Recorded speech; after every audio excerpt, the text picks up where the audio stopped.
These are the early church fathers, okay? Sila po yung nag-introduce ng words na sinasabi nating second coming. Ayan. So, until then, tinuro ito sa maraming tao, sa maraming nasyon. Kabuluhan kung intindihin natin ano po. Ang pananaw ko po dyan is hello mga bossing! Magandang araw po sa inyong lahat and welcome back to our channel called Che's Corner. My name is Kuya Che and for this video mga bossing, mga kapatid, ay pag-uusapan natin ang tinatawag na second coming of Jesus. May second coming ba? Kailan? At paano mangyayari ito? Ayun. So, well, ito po yung mga pag-uusapan natin at isi-share ko po sa inyo kung ano ba ang background nitong second coming na ito. Ano po? At paano ba nangyari ito? Sino ba ang bento nito? Sa Che's Corner, tayo'y magsama-sama. Liwanag ng pag-asa'y hatid sa bawat isa. Sa gabay ni Kuya Che, pangarap ay maaabot. Pananampalataya at edukasyon ang siyang handog. Sa positibong diwa, pag-ibig ay pamahagi dito sa Che's Corner. Puso'y laging nagkakaisa lagi.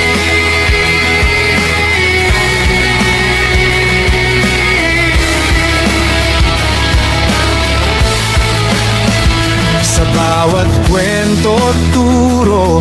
Alright, so back to our studio mga bossing, mga kapatid. And speaking of my studio, tingnan naman, merong pagbabago yung aking studio. Ano po, may nilagyan po akong kurtina sa likod ng aking upuan. Ano po, or inuupuan. Ayan. Parang feeling ko tuloy ay nasa Israel ako 2,000 years ago. Ano po? Ayan. So, nakita ko lang po ito sa Ooks. At saka parang super classic yung kanyang itsura. Kaya, ayun, sinabi ko na dito sa likuran ng aking studio na ito. Ayan. So, at least may improvement, ano po, hindi man masyadong kagandahan pero at least may pagbabago. Alright, so saan nga ba ito nakuha itong word na second coming na ito? Ayan. So sa aking mga nababasa or kahit sa Biblia, wala naman po tayong makita talagang the exact words na second coming. Ano po? Ayan. So, sabi po nung kasi may guide ako dito yun ang binabasa ko. Sabi naman po sa salitang Grego, okay, na Biblia ay kung pag-uusapan natin yung pagbabalik ni Jesus Christ ay wala pong kalinawan yan, ano po. Kasi ang nakalagay sa Biblia ay yung word na from the Greek words ano po ay i-translate to na lang yung tinatawag na coming, presence, appearing, and revelation. Pasensya na po kayo, hindi ko masalita sa kasi hindi ko ma-pronounce. Opo. So, yung meaning na lang po in English ang kinuha ko para mas madali. Ayan. So, wala talagang words na second coming. So, saan ba nanggaling itong words na second coming? Itong words na second coming ay galing ito sa mga early church fathers ng 2nd century. Ano po? So, pag sinabi natin yung 2nd century, ay around 0 to 100 years. Ano po? Ayan, in between that. Or maybe, wala akong masyadong exact information. Ano po? Pero siguro, etong mga church fathers na ito ay nakilala after Apostle Paul. Ano po, ayan. So, yun. Pero ang unang-una sa lahat, kasali po sa sinulat ni Apostle Paul, ano po, in the year somewhere 50 to 60 AD. Ayan. Meron po siyang inilagay na the coming back of Jesus Christ. Ano po. Tapos, theologically, okay, parang tinerm ito ng mga early church fathers. Ito silang Father Irenaeus, si Justin Martyr, sina Ignatius of Antioch ba yun? Ayan. These are the early church fathers. Okay? Sila po yung nag-introduce ng words na sinasabi nating second coming. Ayan. So, until then, ito ay in-spread out, no? So, itinuro ito sa maraming tao, sa maraming nasyon, ano po, at naging nakasanayan na po ito ng tao na may second coming of Jesus. Ayan. So, marami po ang naghihintay. Ano po? Meron po siguro sa kahihintay ay nangatepok na. Ano po? Ay wala pa pong dumarating. Ayan. So, yun nga. Kasi, ang pag-spread out nung words na ito, para sa akin, para sa akin, this is a part of a trap. Ano po? Or yung, para sa akin, ang gulo kumbaga. Opo. Ito po yung part na kung saan naging part of the plan siya nung creator nitong material world. Ayan po. Pinaniwala yung lahat ng tao ay dapat maghintay kasi may second coming pa daw. Parang panlilin lang kumbaga. Ayan. Yan po yung aking opinion or observation. Ano po? Opo. Kasi pag ating pong pag-aralan talagang mabuti. Alright, so kung sinabi second coming, ano po? Ayan, kasi ang title ng thumbnail ko na ito ngayon or yung title nitong content ko na ito ngayon ay about the second coming of Jesus. So common sense tayo, ano po, pag sinabi nating second coming, isa, dalawa. So ibig sabihin, dumating si Jesus Christ dito, umalis, so isang beses. O, tapos meron pa daw pangalawang pagbalik, dalawa. Okay. Paano pag sabihin ko sa inyo, hindi lang 2 beses bumalik si Jesus Christ dito sa atin. Opo. Ayan. Gusto nyo bang malaman? Ito guys, sharing ko po sa inyo mga bossy. And we hope that talagang maintindihan nyo po yung mga sharing ko po sa inyo kasi alam niyo po hindi po ako veterano dito sa harap ng camera, ano po, kaya medyo naiilang pa rin po ako, at pag ako'y naiilang medyo nadidisturb po ako at pag ako po'y nadidisturb medyo hindi ko po talaga masyadong maidiretso sa inyo yung sana mapatnubayan ako ng Diyos, ano po, na ma-deliver ko ito ng maganda para sa inyo, para yung bang tinatawag na maintindihan nyo talaga siya, ano po. Ayan, so balik po tayo sa ating main topic. So paano pag sinabi ko na hindi lang 2 beses bumalik si Jesus Christ, ano po? Ilan? 3 beses ba? 4 na beses ba? 5 beses ba? Ayun. So, sa akin pong... Okay, now, bago ako nag-research, bago ako nagbasa-basa, ano po, kung akin gagamitin yung aking common sense. Okay.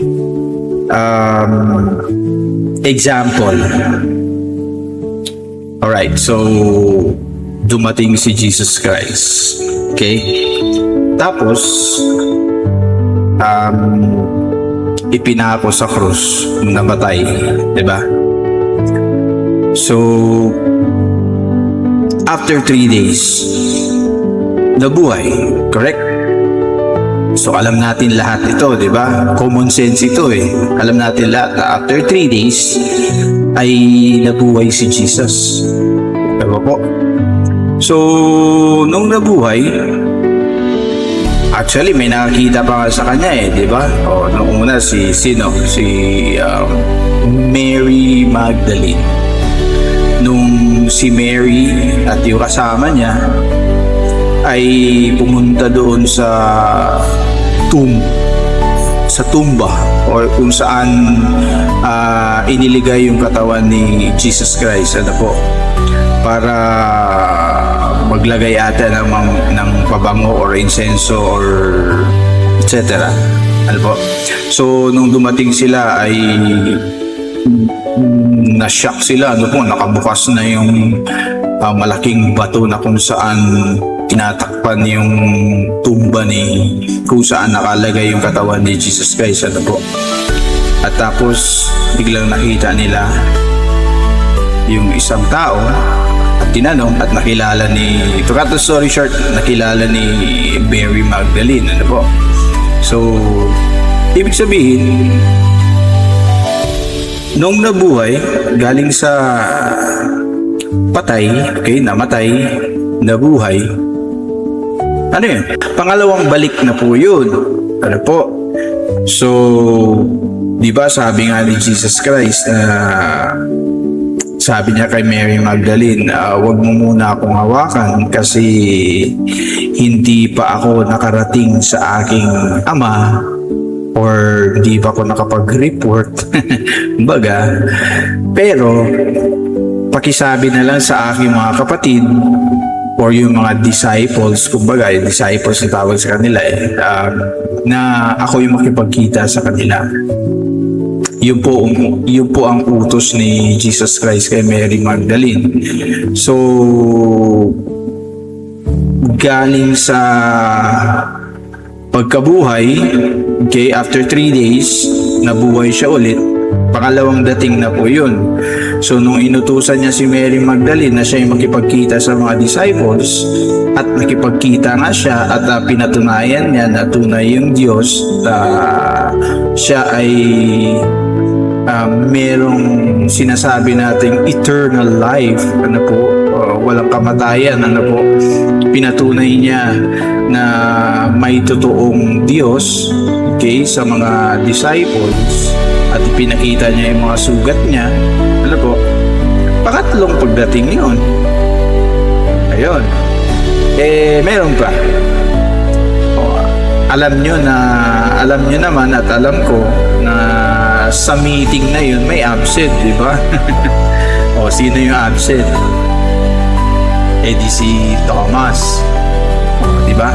So pagkatapos ng meeting na yun, sinabi na ngayon ng mga disciples kay Thomas kung anong nangyari sa kanila, na nakipagkita sa kanila si Jesus Christ. Ano ang reaction ni Thomas or Thomas? So, ang nangyari ay hindi naniwala si Thomas, di ba? Ano sabi niya? Hanggat nakikita ko siya personal at nahawakan ko yung mga sugat niya, doon pa lang ako maniniwala. Ayan. Alam niyo yun, alam ko yun. Common sense yun, di ba? Ayan. So, ano yung next? Bumalik na ulit si Jesus Christ. So, pang-apat na dating, bumalik po siya at nakita na ngayon. This time, nakita ngayon ni Thomas si Jesus Christ personally. At anong sabi ni Jesus Christ? Halika, Thomas. O, ako'y nakita mo na. Halika at hawakan mo yung mga sugat ko sa kamay sa tagiliran. Yun. Alam niyo yun, alam ko yun. Common sense yun, mga kapatid, mga bossing. Ano po? So, pang-apat na dating na yun. O, di ba? Ayan. At hindi lang yan, ano po? Sa nabasa ko, sa mga informasyon na nabasa ko, hindi lang more than 3 na bumalik, ano po, or dumating si Jesus Christ dito. Okay? Sabi po sa Matthew, sa Luke, at sa Mark, siguro may mga 10 encounters sila with Jesus Christ. Ayan. So, ibig sabihin, maraming beses na pala dumating si Jesus Christ dito sa ating mundo. Ayan po. So, yun po ay base sa aking nabasa, sa aking pananaliksik, sa aking pagre-research. Ayan po. So, magre-recap po tayo. Ano po? Sino po yung nag-introduce ng words ng tinatawag natin second coming? Ito po yung mga early church fathers, okay, around 2nd century. Okay, they theologically translate or turn it as second coming. Ayan. So, yun ang kanilang inintroduce sa maraming tao, sa maraming nasyon. Alright, so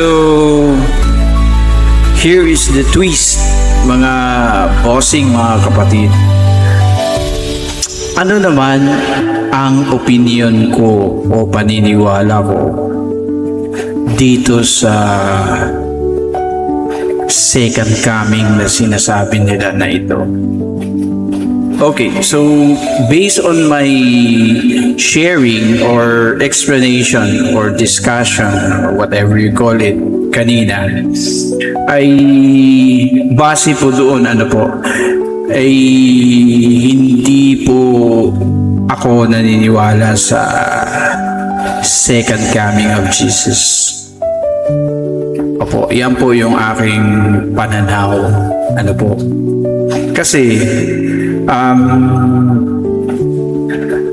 base po sa aking obserbasyon at base po sa mga nababasa natin, ano po, yung kumbaga may sense, ano po, yung may kabuluhan kung intindihin natin, ano po. Ang pananaw ko po dyan is that wala na pong second coming. Una, di ba, more than 10 times or more than 10 ata ang pagdating ni Jesus dito sa ating mundo, ano po. So, bali na-contradict po yung mga kinoined na words ng mga early church fathers. Ano po? Sa aking pananaw dito is that dumating na ba si Jesus Christ? Ang aking pananaw po dyan is that si Jesus Christ po ay matagal nang dumating sa atin. Opo. At siya po ay nasa sa atin na. Nasa isipan at nasa puso na po natin siya. Ang gagawin lang natin is that buhayin natin siya sa ating sarili, sa loob ng ating puso at sa loob ng ating isipan. It takes only a little spark, mga bossing, mga kapatid. Just a little spark. Yun, para makita natin kung ano ang purpose niya sa atin. Ayan. So, pag nalaman natin na ganito pala, ano po, ay dito na pala si Jesus, nasa atin na pala. Ano po? Ay maso-surprise na lang po tayo, especially sa ating behavior. Ano po? Ayan, ibabalik ko na naman ulit. Kasi si Jesus Christ po, ito po yung ating ugali. Ito po yung ating behavior. Ano ba ang gusto niyang maging tayo? Opo. Una sa lahat, dapat tanggalin natin yung galit sa ating puso. Tanggalin natin yung pagiging pagsiselos. Tanggalin natin. Kasi ito yung mga punot dulo ng kasamaan. At yan po talaga ang dahilan kung bakit nasa atin na po si Jesus. Ano po? Hinihintay niya po tayo kung kailan natin sindihin yung ilaw. Yan. Kung kailan natin siyang kausapin. At kung kailan tayo magtatanong kung ano ba ang tunay na dahilan kung bakit siya nasa sa atin. Ayan. Alam niyo po, mahirap pong tanggalin yung mga ugaling nasabi ko po sa inyo or na-mention ko sa inyo. Pero, ang sabi ni Jesus Christ, huwag tayong mag-alala. Sabi niya,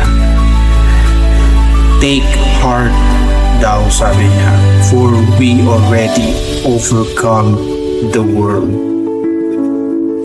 So yun, from that phrase na yan, o saying na yan, dyan tayo magsimula para at least maisip natin na hindi tayo dapat matakot dahil andyan siya. Yung gagawin lang natin is kailan tayo magsimula na baguhin yung ating ugali. Nandyan lang po siya, mga bossing, mga kapatid. Hinihintay niya lang po tayo kung kailan tayo maging ready at mag-decide na paano po mababago ang aking ugali, Panginoong Hesus. Ayan. So, yan po yung aking sharing sa content na ito. Maraming salamat po sa panood at or sa pakikinig ng aking content na ito about the second coming. And I do hope that you did understand sa lahat ng mga isinare ko po dito ngayon at sana ay simulan na natin yung spark na yun. Ano po? Kasi pag marami na pong nakakaalam na sekreto na ito, tiyak ko po mayroon na pong tunay na darating para ipaalam sa atin ang tunay na kaharian ng Diyos. See you then. Bye-bye and God bless. Peace. Every piece of evidence tells a story. Every fingerprint, every signature, every bullet, every photograph reveals the truth. But truth can only be discovered through science, expertise, and integrity. Introducing Private Ryan Forensic and Criminology Services, your trusted partner in forensic science, criminology, security, and professional education. Whether you are a lawyer seeking an independent forensic opinion, a police investigator strengthening your case, a court requiring scientific analysis, a company improving workplace security, or a criminology student preparing for Philippine licensure examination, we are here to serve you. We provide professional services including independent second opinion on forensic examinations like fingerprint examination, ballistics examination, question document examination, and forensic photography examination. We also specialize in security, safety, and protocol consultation and design, detective and investigation services, criminology research consultation, forensic innovation and invention, PRC criminology licensure examination review, criminology education consultation, and affordable quality forensic equipment and materials. For more information, you can email us at che.powerfrom.160278@gmail.com. Private Ryan Forensic and Criminology Services. Science, integrity, excellence, justice.